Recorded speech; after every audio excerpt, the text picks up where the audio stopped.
As I said before, if you are blind to anti-Semitism from one particular side of the aisle because it favors your political position, you are not in the fight against anti-Semitism. You're part of the problem.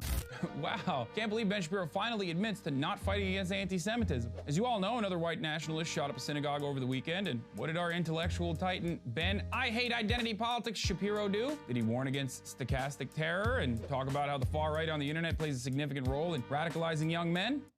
No. Did he talk about how alienation is causing young men to feel disenfranchised and seek violent conspiracies to make sense of it all?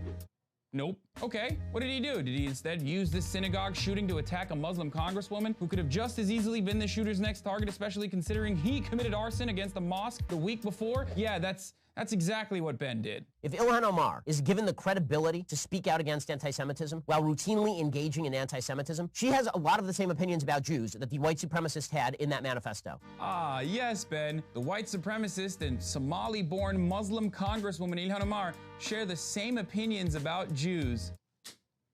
What a smooth-brained, intellectually dishonest take coming from the guy the New York Times called a gladiator. The dude who admitted to burning a mosque in honor of the white nationalist New Zealand mosque shooter and Ilhan Omar have the same perspective on Jewish people? Why? Because Ilhan Omar said that AIPAC, the Israeli lobby, has an outsized influence on US legislation? That's why this dip shot up a synagogue and urged others to do the same to mosques as well as synagogues? I'm shocked that Ben spent so much time around white nationalists and alt-right dip at Breitbart, but never realized that they basically agree on all the key issues. They all agree on the superiority of Western civilization and that movements like socialism, feminism, multiculturalism, and immigration are causing the West to collapse. Of course, for Ben, the boogeyman responsible for all of these non-issues is the left, and for the alt-right, it's the Jews. But why is Ben attacking Ilhan Omar then? Well, because if you look past tying back everything to an international conspiracy led by Jews, the shooter's perspective is almost identical to Ben Shapiro's. After all, this shooter was influenced by the New Zealand mosque shooter, who was influenced by and referenced the Quebec mosque shooter. The Quebec shooter who, and I hate to do this, was a pretty big Ben Shapiro fan and thought he was acting in self-defense against Muslims. So since Ben read the manifesto and thought it resembled Ilhan Omar's perspective, let's play a game I like to call White Nationalist Synagogue Shooter or Ben Shapiro. Now, the synagogue shooter says he hates Jews for a number of reasons, all of which are, of course, insane, but some will sound familiar to you. For example, for their role in cultural Marxism and communism. Frankfurt School basically decided to change the culture from the roots out. And in the 60s, what they discovered is that instead of using class, which is difficult, it's difficult to get a poor white guy to sympathize with a poor black guy, instead what they would use as a proxy is racial groups. They would use racial groups to tear down the United States and the capitalist system. For pushing degenerate propaganda in the form of entertainment. Imagine a group of activists so powerful that they could beam their propaganda directly into your brain. Now also imagine that they're so sophisticated, they actually get you to pay them to do it. Unfortunately, you don't have to imagine it. It's real. It's Hollywood. For their role in feminism, which has enslaved women in sin. The left destroyed traditional mores with regard to relations between the sexes. Destroyed them wholesale. Sexual activity was supposed to be confined, this was at least the ideal, was supposed to be confined to committed relationships, particularly marriage. For causing many to fall into sin with their role in peddling pornography. I did write a book about why pornography is bad, because pornography is bad. Like it's not decent, it's immoral. For their role in voting for and funding politicians and organizations who use mass immigration to displace the European race. John Lennon's Imagine says it's multiculturalism at its finest, right? Imagine there's no religion, imagine there's no God, imagine there are no borders, imagine there are no values. Everybody comes in, we just accept everything, there are no standards, and that's how you end up with dead people. Because it turns out that not everybody is singing John Lennon's Imagine along with you. There are just people who take advantage of your stupid John Lennon Imagine ideology to come into your country and then murder you. The shooter also talks about being called a racist or a white supremacist. Make sure to call me a white supremacist, an anti-Semite, or whatever bull you spew to spook the normal. It doesn't even matter. You've been calling every white person alive those names for decades. They've lost all their meaning. The left has a habit of calling everything racist. Like legitimately everything racist. If you're gonna call everything racist, I'm not gonna pay any attention to what you say, right? And if you call something racist, I'm gonna give the benefit of the doubt to the person you're calling racist. Now look, Ben isn't the only one who engages in this rhetoric. I'm just singling him out right now to make a point. And because he's a coward who's transparently trying to deflect the blame he would accept if he had any integrity onto Ilhan Omar. Anti-Semitism and Islamophobia are often two sides of the same racist coin, and Ben is inadvertently aiding in the radicalization of a lot of young men. So while he might think that this new wave of Judeo-Christian values unified against the common enemy will protect him, he quickly forgets that fascism is built upon the principle of exclusion, and it certainly won't take much for these people to turn on him after they're done with brown folk. I'm Hassan Piker. If you liked this video, please share it with your friends and leave your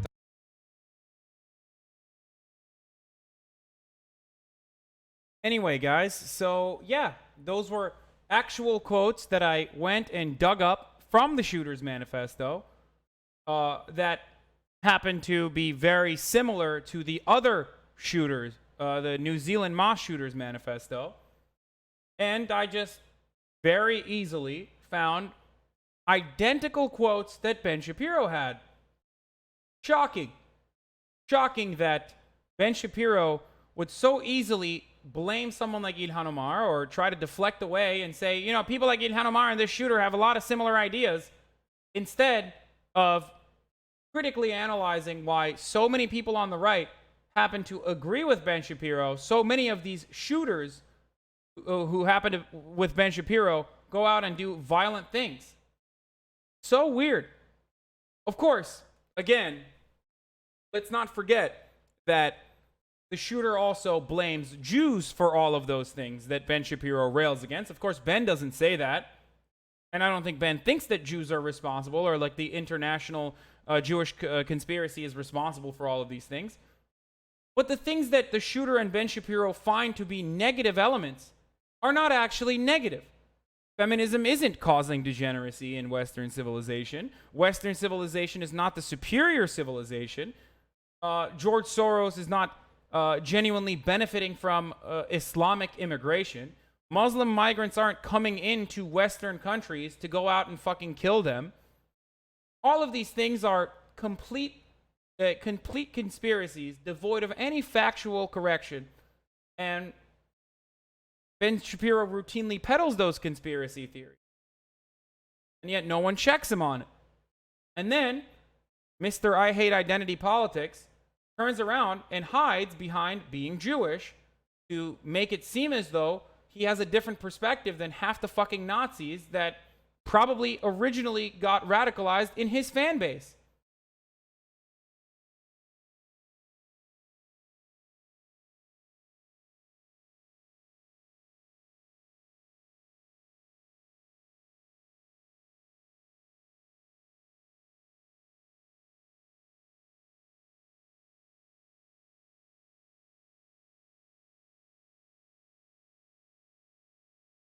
So, another thing that we are going to look at now that I think is very instructive or educational is a little concept called cultural Bolshevism. Now, the reason why I want to talk about cultural Bolshevism is because the modern rendition of cultural Bolshevism is now commonly used all the time by people that don't realize that it's actually Nazi propaganda. Cultural Bolshevism is now referred to as cultural Marxism. It's the same concept that Jordan Peterson talks about when he says, all of these bloody college professors are trying to instill radical Marxist perspectives in concepts like diversity and multiculturalism when these things are not good. You know who else had those ideas? Not to shock you or scare you, Nazis. They did. They said that the opinion of the international Jewry was to degenerate beautiful white civilization by instilling these ideas, like giving civil liberties to women and offering equality to marginalized groups like black people. This is not a dishonest thing. I'm going to show you exactly what cultural Bolshevism is, and then I'm going to show you a video from Jordan Peterson.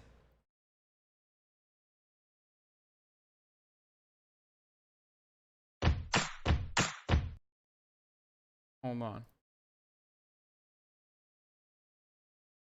It's a great video from a friend of the show, an actual joke that we're going to take a look at now.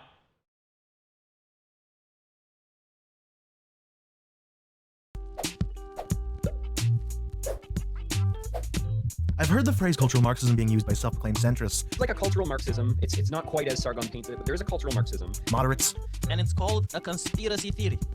This is retarded for so many reasons. and cultural conservatives who adopted the term from the far right to demonize anything that they don't like, such as feminism and critical theory. Around them, and they came up with at the end of the day, we could call it cultural Marxism. To actual fascists, white nationalists, and neo-Nazis. Allied himself with the National Socialists, always called the Nazis because we wouldn't want to besmirch the good name of socialism. Though there is slight variation from person to person, the most accepted definition among those who use the phrase is that it describes the gradual process of destroying all traditions, languages, religions, individualism, government, family, law and order, etc., to change our society from the inside. Things like immigration, video game critiques, third-wave feminism, the concept of privilege, political correctness, anti-capitalism, challenging the sex or gender binary, and identity politics are often touted as examples of cultural Marxism. When you go down the rabbit hole far enough, you start getting into a grand conspiracy around progressive leftists who have infiltrated academia, the media, politics, and science to forward a sinister plan to undermine Western culture and values, leading to social decay and the eventual destruction of the West. The goal of this video is to thoroughly examine and refute the term cultural Marxism, piss off every ideologue and useful idiot who uses this phrase, and hopefully give people a better understanding of Marxist theory. I don't expect to change the minds of those who find this phrase valuable, or educate those who are looking to spam my comment sections with arguments on YouTube. When I was first called a cultural Marxist, a cultural Marxist, it said that so out of morbid curiosity, I went to the theory, to the social sciences, and critical theory. However, you are more likely to be struck by lightning to the term cultural Marxism, leading to a discussion about the work, theories, and methodology of Karl Marx. Instead, the phrase is most likely to be used in the way cultural conservative pundit William Lynn did in his speech, The Origins of Political Correctness, given in July 1998, which is the first documented use of the phrase. In Inaccuracy in Academia, which is a non-profit organization dedicated to fighting against the liberal bias in education, Lynn stated the following: "Political correctness is cultural Marxism. It is Marxism translated from economic into cultural terms. It is an effort that goes back not to the 1960s and the hippies and the peace movement, but back to World War I. If we compare the basic tenets of political correctness with classical Marxism, parallels are very obvious." The beautiful element of this is that, and it will unfold right in front of your eyes in a brief moment, everything that you've heard thus far makes sense because you're members of the internet meme community. So you've either used the term cultural Marxism ironically, or people have called you cultural Marxists and whatnot. But many people don't understand where the origins of that term come from, but they're still using it in a very similar fashion. The origin of it is from the Frankfurt School, which Ben Shapiro beautifully described earlier in the video that I showed you guys. Well, let's keep going. How does all of this stuff flood in here? How does it flood into our universities and indeed into our lives today? The members of the Frankfurt School are Marxists. They are also, to a man, Jewish. In its very conception, cultural Marxism is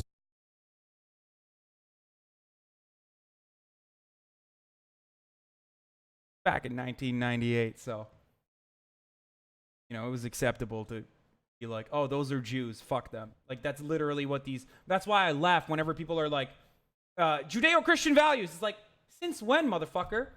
Do we not live in the same time period?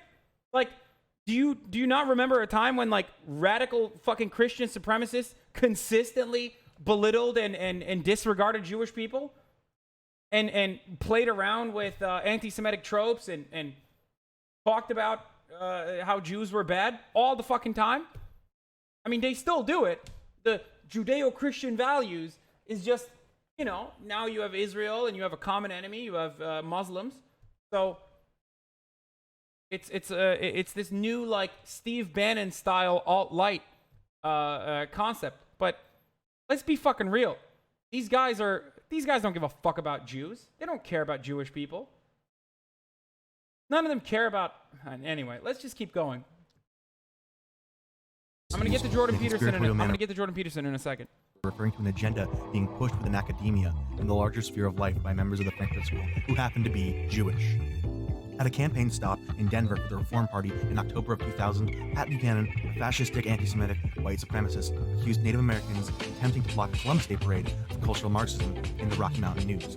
A year later, he released a book entitled The Death of the West, describing cultural Marxism as regime to punish dissent and to stigmatize social heresy as the Inquisition punished religious heresy. Its trademark is intolerance. As time went on, the term found itself in conservative circles such as the Tea Party movement in 2009. Soon it made its way into the vocabulary of Anders Breivik, a Norwegian far-right terrorist who murdered 69 people. Anders Breivik also was heavily heavily featured in the Tarrant Manifesto, the New Zealand Christchurch shooter, the Christchurch mosque shooters manifesto. He is regarded as a hero, that the neo-Nazi Anders Breivik, who killed 77 children on an island in Norway, is regarded as a legend.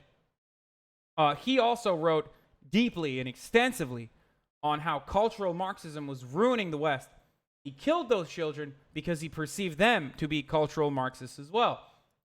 In his manifesto, Breivik placed a copy of Lynn's 2004 pamphlet on the top, further popularizing the term. The phrase is now ingrained in the vocabulary of white nationalists, with their preferred dictionary of choice, Metapedia, defining it as follows. Cultural Marxism, or cultural Bolshevism, degenerate culture, seeks to destroy everything good about a society, what holds it together, what helps it to advance, what promotes intelligence and beauty. It seeks to degenerate society and take it to a lower form where people are less intelligent and more animal. It's based on the Marxist lie that everything good about society is all a form of oppression. In this definition, we can see the term cultural Bolshevism, and specifically degenerate culture. Again, this is Nazi propaganda, for the record. An actual, fuck. They're getting into the more fascist elements now. Being used, which has roots in the Weimar Republic and in Nazi Germany. Now, the far right may protest their terminology being linked to Nazis, but when you look at how cultural Bolshevism was used during the 1920s and the 1930s, and how cultural Marxism is used today, they're practically identical. Cultural Bolshevism was a term widely used by traditionalist German critics and pundits in Nazi Germany to denounce modernist movement within the arts, politics, and academia by linking them to communists in the... Again, remember, guys, Jewish people promoting race mixing and civil liberties for black people. Communists in the Bolshevik Party, claiming that they were pushing a degenerate... Jewish people are also spreading international communism all around the world. Again, Nazi propaganda. Culture on the German people.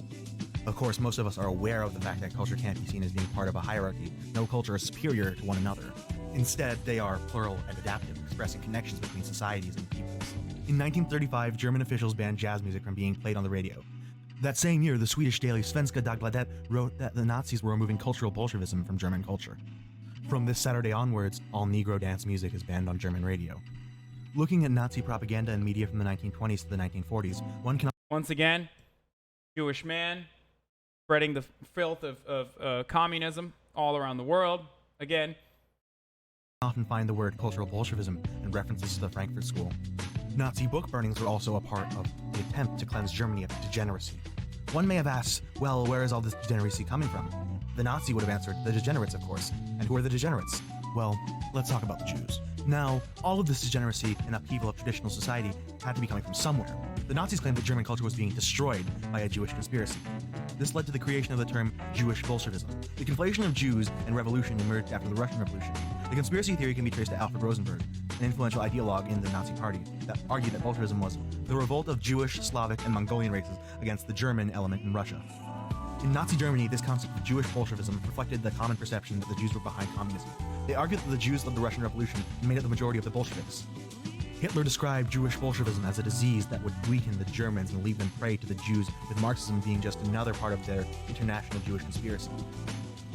Through this conspiracy, the Nazis justified the purification, otherwise known as the Holocaust, to eliminate alien influences in order to protect German culture. Of course, the Nazis not only associated communism with the Jewish people, they blamed the problems of capitalism on them as well. In short, anything and everything can be blamed on the Jews, no matter how blatant the contradiction. Again, remember the 3-hour conversation that myself and Chad Vigorous just recently had in regards to the contemporary deflections of all of the failures of capitalism, resting them gently on the shoulders of migrants and immigrants and other marginalized communities. Not many things have changed. The deflections are still the same. The supremacy element is still there. There you have it. It's still a protection of Western culture, which we deem to be supremacist. But it's not inappropriate to say that the West is the best, guys, right? So crazy.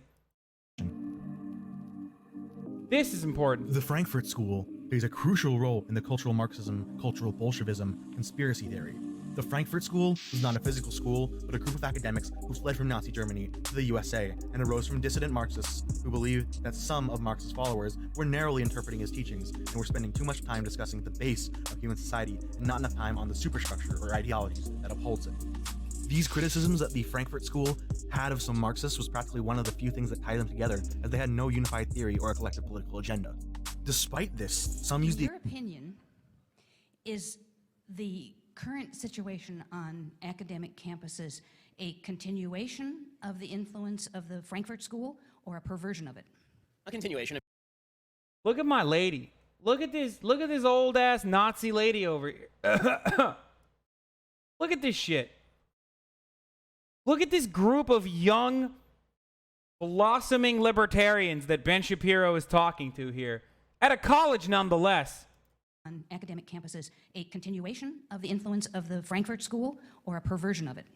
A continuation. I mean, the Frankfurt School, for people who don't know anything about Frankfurt You know what? Hillsdale College, talking to a bunch of young conservatives, Ben Shapiro. School of Philosophy is a group of philosophers in the 1920s in Germany who were expatriates. They moved to the United States and basically infiltrated American universities with an ideology that suggested, they realized, the Frankfurt School, they realized that Marxism, when Karl Marx wrote Das Kapital, what he was trying to do was describe how he thought society was going to work. It was actually descriptive, not necessarily proscriptive. It was, here's what's going to happen. He thought class warfare would eventually break out and destroy the capitalist infrastructure. When that didn't happen, World War I basically dissuaded the international left of this because there was no class uprising to start World War I. It turned out that poor French people were happy to fight poor German people, and all of them were happy to fight poor Russian people. So when that fell apart, what the Frankfurt School decided is in order to make this change happen, we can't just wait for this change to happen, we have to change the culture. And the Frankfurt School basically decided to change the culture from the roots out. And in the 60s, what they discovered is that instead of using class, which is difficult, it's difficult to get a poor white guy to sympathize with a poor black guy, instead what they would use as a proxy is racial groups. They would use racial groups to tear down the United States and the capitalist system, suggesting that racial groups are the victims of capitalism. If we can just pose a racial group against a racial group, then that, and mix in a little bit of socialism in there, we'll end up with a more civilized world, right?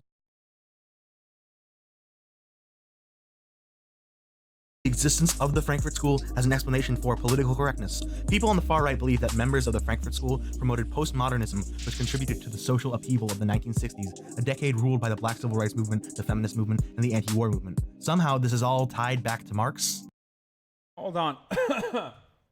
I'm not done with that. People have asked me what I think about Jordan Peterson. I think it's a good time to bring this in here. You may not realize it, but you are currently funding some dangerous people. They are indoctrinating young minds throughout the West with their resentment-ridden ideology. Another person who also regarded college professors as dangerous people was, and this might shock you, Ben Shapiro said that I don't want to misquote him here. Hold on.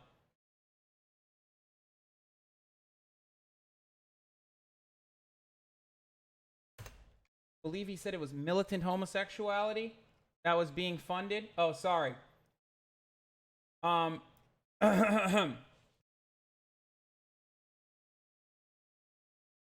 his 2004 book, Brainwashed, How Universities Indoctrinate America's Youths, the Christian Science Monitor described his book as, of U.S. professors in general, Shapiro makes sweeping, and many would say absurd, charges that they promote atheism, absolute sexual freedom, including pedophilia and statutory rape, and rampant environmentalism to the point of urging the annihilation of the human species. Ben Shapiro has also said, if you pay tuition, you're sponsoring the militant homosexual agenda. If you pay taxes, you're sponsoring the militant homosexual agenda. If your child majors in English, you're sponsoring the militant homosexual agenda. Tell Billy to major in math. And all of the liberals were owned. Promptly. Every single one of them. Collectively were owned. Sorry, this is from Town Hall, just for the record. From Ben Shapiro's column, where he said the militant gay English are on the rise. Picture this, your son goes to the University of Michigan at Ann Arbor. The day before the fall begins, Billy tells you that he wants to major in English. It's not the most useful major, you think, but then again, it could be worse. So Billy returns to your school with blessing. I wonder what's going to happen to Billy, boys. You guys have an opinion on what's going to happen to Billy? Billy's going to be gay, okay? Billy is going to get turned gay on the college campus because of the Frankfurt School and radical Marxist, radical postmodern neo-Marxists, okay? These are your intellectual heroes. If there are any conservatives in the chat right now, please tell me how these are your intellectual heroes. After the finals, Billy comes home from vacation. You ask him what he learned this quarter. I learned how to be gay, he answers. A stunned silence. Yeah, I took English 317, Literature and Culture. You learned how to be gay in an English course? Sure, the title of the course was How to Be Gay, Male Homosexuality in Initiation. It fit my schedule. And by the way, there's this guy named Jim I met. I know you love him like, well, another son. Such a scenario may sound far-fetched. It shouldn't. How to Be Gay is a real course at the University of Michigan. The course description states, this course will examine the general topic of the role that initiation plays in the formation of gay male identity. In particular, we will examine a number of cultural artifacts and activities that seem to play a prominent role in learning how to be gay, including camp, diva worship, drag, muscle culture, taste, style, and political activism. Professor David Halperin, the teacher of English 317, claims that this class does not teach students how to be homosexual. Does not teach students how to be homosexual. Chat, I'm gonna just, does not teach students how to be homosexual. Anyway, Ben, of course, has said that, you know, he wrote a lot of dumb shit back in the day. Or maybe he likes to means test his audience and realize that it's a big no-no to shit on homosexuality now because finally it is regarded as a normal thing. So now he has redirected his, cultural analysis onto a different, more marginalized community that is still very acceptable to shit on in a public manner, transgender individuals. Or maybe he's just reformed and he still hates trans people. Who knows? But let's go back. Sorry. Hassan actually defending a class called How to Be Gay. Yes, fuck yes, I'm defending a class called How to Be Gay. What are you, 14? What are you, confused about your sexuality? You really think you're going to go to a class called How to Be Gay in English Lit and learn about, like, gay writers and shit and turn gay? The fuck is wrong with you, chat? Anyway, sorry. Of course I'm defending the class. So, remember, guys, it's the focus, it's the reason why you're learning about how to be gay in college is not because, like, you know, teachers have, at these universities, teachers have no other better course to discuss or anything like that, but because of a bunch of Jewish academics in the Frankfurt School who decided to destroy Western civilization from within by offering civil liberties to all marginalized communities. Let's keep going. I'm sure that a college professor like Jordan Peterson doesn't have such an insane perspective on this, right? They have made it their life's mission to undermine Western civilization itself, which they regard as corrupt, oppressive, and patriarchal. If you're a taxpayer or paying for your kid's liberal arts degree, you're underwriting this gang of nihilists. You're supporting ideologues who claim that all truth is subjective, that all sex differences are socially constructed, and that Western imperialism is the sole source of all third world problems. They are the postmodernists, pushing progressive activism at a college near you. They produce the mobs that violently shut down campus speakers, the language police who enshrine into law use of fabricated gender pronouns, and the deans whose livelihoods depend on madly rooting out discrimination, where little or none exists. Their thinking took hold in Western universities in the 60s and 70s, when the true believers of the radical left became the professors of today. And now we rack up education-related debt, not so that our children learn to think critically, write clearly, or speak properly, but so they can model their mentor's destructive agenda. It's now possible to complete an English degree and never encounter Shakespeare, one of those dead white males whose works underlie our society of oppression. I've done a long and comprehensive analysis on why every single thing that Jordan Peterson mentions in this is completely untrue, and that this happened in one college campus where the introductory course did not have Shakespeare, but of course you still learned about Shakespeare, and that no one actually said that it was a dead white male and an oppressor, and that's why we should stop listening to the foundational works of fucking William Shakespeare. But, again, it doesn't matter. None of this matters. Jordan Peterson is an absolute charlatan, as Zizek showed by embarrassing him. But let's keep going. To understand and oppose the postmodernists, the ideas by which they orient themselves must be clearly identified. First is their new unholy trinity of diversity, equity, and inclusion. Why are these things bad? Diversity, equity, and inclusion. Very interesting. Let's hear what Jordan Peterson has to say. Again, remember, chat, these are bad qualities, okay? The things that they're teaching on college campuses, they're indoctrinating your children into this cancerous liberalism, okay? By teaching them about diversity and sometimes, according to Ben Shapiro, how to suck dick. Diversity is defined not by opinion, but by race, ethnicity, or sexual identity. Equity is... Yeah, not true. Not even remotely true. And secondly, Race, what's ethnicity, wrong or with race, ethnicity, and sexual identity in regards to diversity? Do people not understand that a lot of times these measures are corrective measures that we take in regards to diversity in the workplace? Corrective measures because in the past, identity politics happened to favor the oppressor class, who happened to be straight and more often than not white and definitely male. So, of course, these are the reasons why they have to undo the wrongs of the past from that perspective. How could you ever be like, you know, slavery impacted the black community, but to make sure that we offer some restitution for all of the awful things that we did to black people, we're gonna correct that by offering restitution to white people, or maybe even giving them money. Oh wait, that's actually exactly what happened in America, where we gave money, the government gave money to slave owners for freeing their slaves. So that's the thing that did happen. So every time that anyone in 2019 talks about any form of reparations payments, because that wasn't even an analogy, what I just made there, any form of reparations payments, always remember that the United States government paid reparations not to the black slaves, but actually to the white landowners, okay? So there's that. Sexual identity. Equity is no longer the laudable goal of equality of opportunity, but the insistence on equality of outcome. And inclusion is the use of identity-based quotas to attain this misconceived state of equity.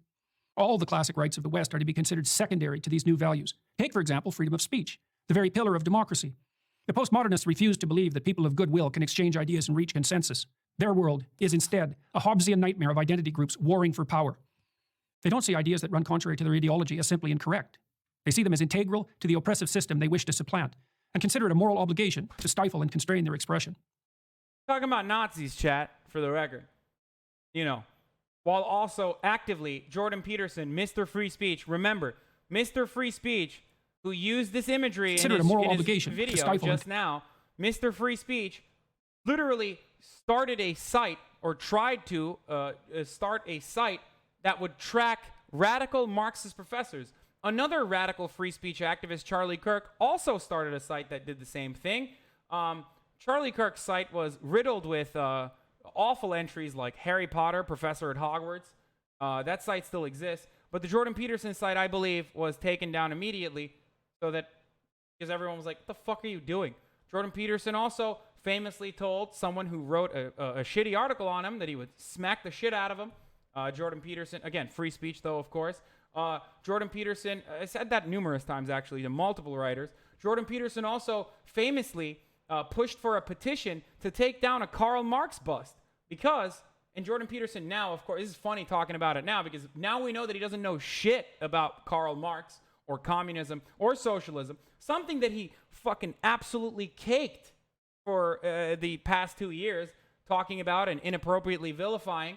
But back then, a couple years back, he was trying to get a petition started to take down a Karl Marx bust.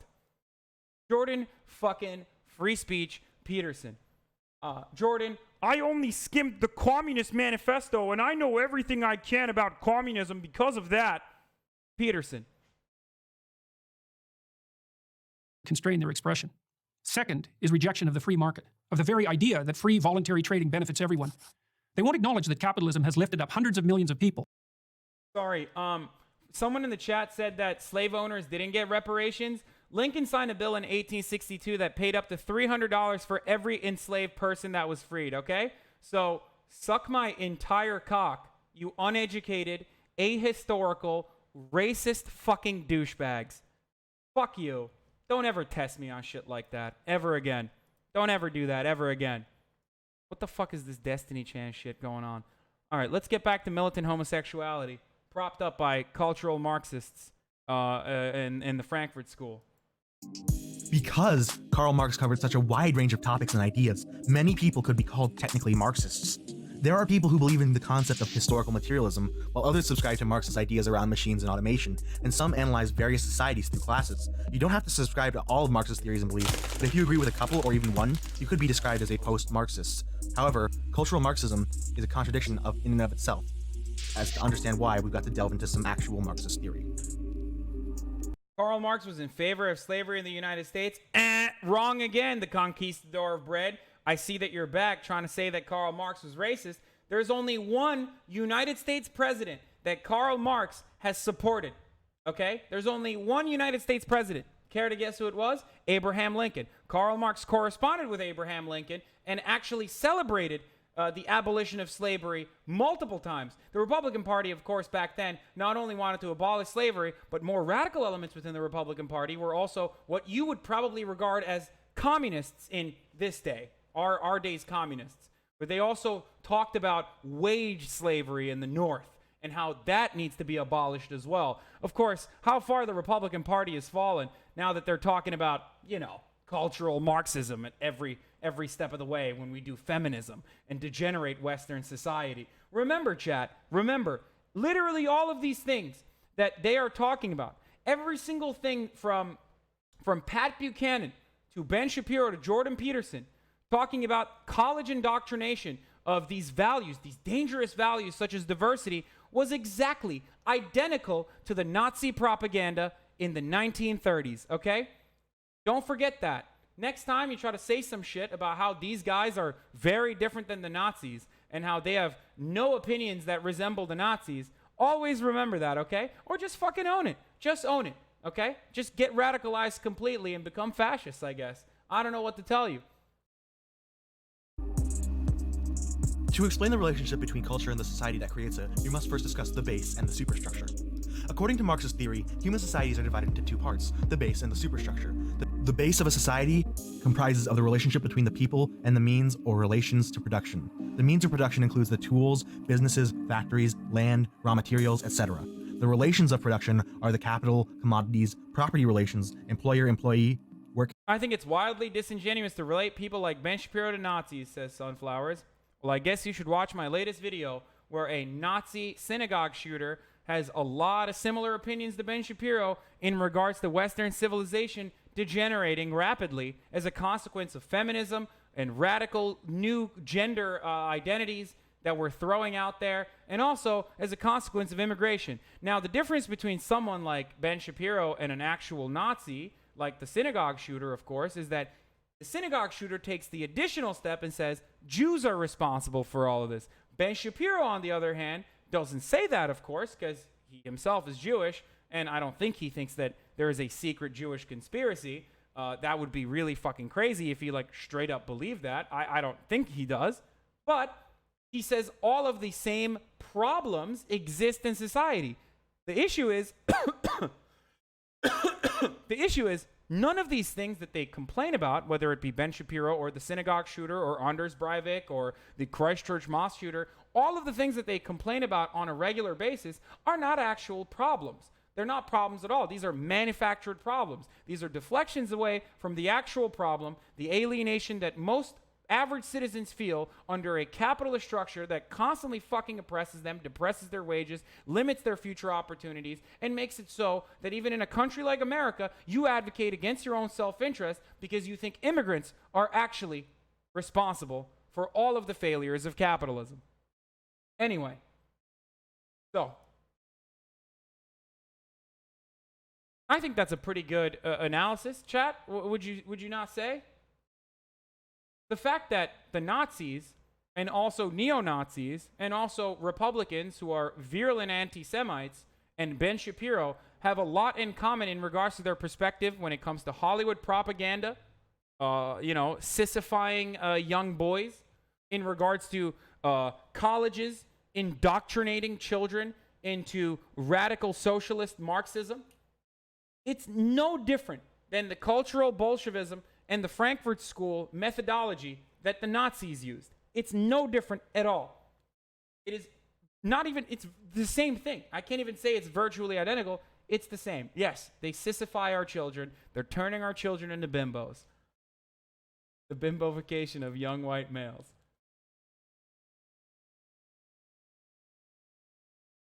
Okay.